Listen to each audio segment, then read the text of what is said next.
Let's bring into the stream Jared Isaacman, the CEO of Shift4 Payments. And this payments processor, year to date, the stock is up almost 25%. They announced today a new partnership with Tao Group Hospitality. You can go to the Tao Group Hospitality webpage and see all the restaurants they've got in New York City and across the world. So congratulations on that.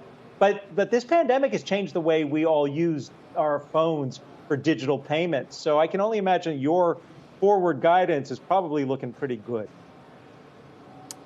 Yeah, so we did actually just raise our guidance about 20% for 2021 just at the conclusion of Q1. So, you know, Shift4 has benefited quite a bit. I mean, even though we focus on delivering integrated payment solutions for the hospitality and restaurant verticals, we've been a pretty big share taker in it over our 21-year history. So even during the pandemic, we actually grew payment volume double digits. And that's not because our customers weren't impacted by the pandemic.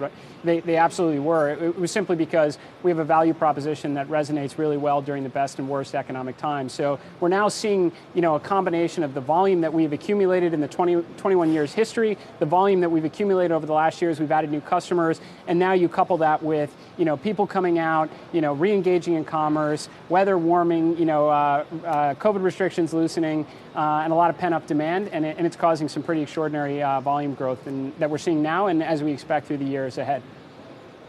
Jared, you mentioned a lot of your clients are hotels and restaurants. What are they telling you? Yes, we've seen this bounce back. Are we at the levels that we saw pre-pandemic? How does it compare?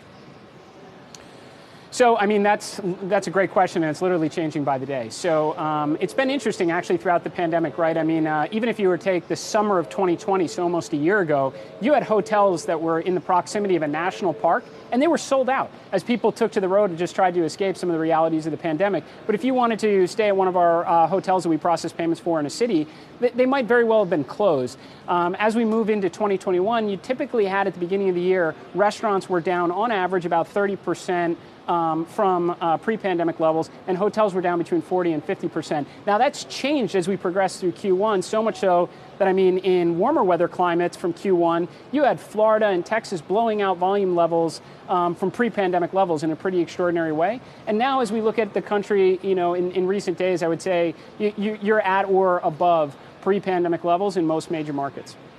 Are you seeing permanent changes in consumer behavior that we can expect forevermore? That's it? Well, I mean, I think there's a lot of exuberance right now for sure. Just that whole pent-up demand concept. It's coupled a little bit with some of the stimulus that's causing people to get out and travel and spend and just, you know, get their lives going again. You know, how long that will stay will be interesting to see. But what I will say, there are some trends that have changed, right? I mean, QR code-based payments, for example. We pioneered some of that technology in 2014. Never really took off. Throughout the pandemic, we obviously saw people pulling up menus with their phones, but then they're also paying via QR codes. They're even ordering with QR codes. I think some of that is here to stay because it's just convenient. Why do you want to wait for that back and forth dance with your credit card when you're at a restaurant? You can just scan a code, put a tip in, leave a happy survey, and leave. And maybe even get some loyalty points along the way. I think that's going to last for a pretty long time. Jared, are retailers, clothing retailers, are they also picking up on this at the same speed that some of the restaurants and hotels are? I'm sorry, I missed kind of the first part of that question. Are the retailers, say, I don't know if Lululemon's a client, but it comes to my mind because they were just out with earnings today, but are some of the retailers picking up these trends as quickly as, say, the restaurants and hotels are?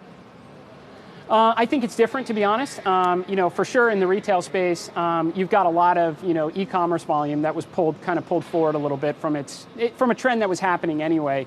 Omnichannel continues to become very important in e-commerce, but I think restaurants and hotels is where maybe even the bigger transformations were as a result of the pandemic. So, I mean, it wasn't uncommon just, 18 months ago that we'd be waiting in line at a Hilton, for example, to get our room key. Now, people are definitely going to be checking in with their phone. They're going to be opening their room key, their door with their phone. They may never go to the front desk. With restaurants, tons of restaurants that were getting by without online ordering or, participating in some of the network-affected delivery players like Grubhub, DoorDash, Uber Eats. Like, these are just ways of life now. So I think there's probably been even a little bit more transformation in restaurant hospitality than in retail. One thing, when you talk about the QR codes, we actually were at a place last night, used the QR code, and I noticed that it was bizarre in how if you wanted to order multiple things but in different variations, it made it difficult. Do you ever interface with the restaurants and obviously chains about a way to make this easier for us who want to use QR codes and fintech this way? Yeah, so I mean, during the pandemic, you literally had probably 100 startups that all came out with some variations of QR code-based ordering and menus. Not all of them were flawless, right? They were put together really fast to solve an urgency of the day. We absolutely love our QR code-based ordering system. I would venture to guess that probably most of the QR-based restaurant payments in this country is originating through Shift4 payment technology. So we're pretty happy with what we've pioneered. I'm sure there are some out there that need to continue to be refined. What I'd be willing to bet on is that QR payments are here to stay. I think it's just way too convenient to scan a QR code with your phone, pay, get some rewards, and leave without ever having to do the back and forth interaction. The actual QR menus, I think people will use real menus again. And I think people will enjoy talking to waiters and waitresses and asking questions and having conversations about their food order. So some of that may revert back, but I think elements of it, like QR-based payments, is going to stick around. It was 5-napkin burger, and we did the whole thing QR code with payment, and it's a different world, and it's a lot easier. Jared Isaacman, CEO of Shift4 Payments, we appreciate your being here. Congratulations again on the new deal with Tao Group Hospitality.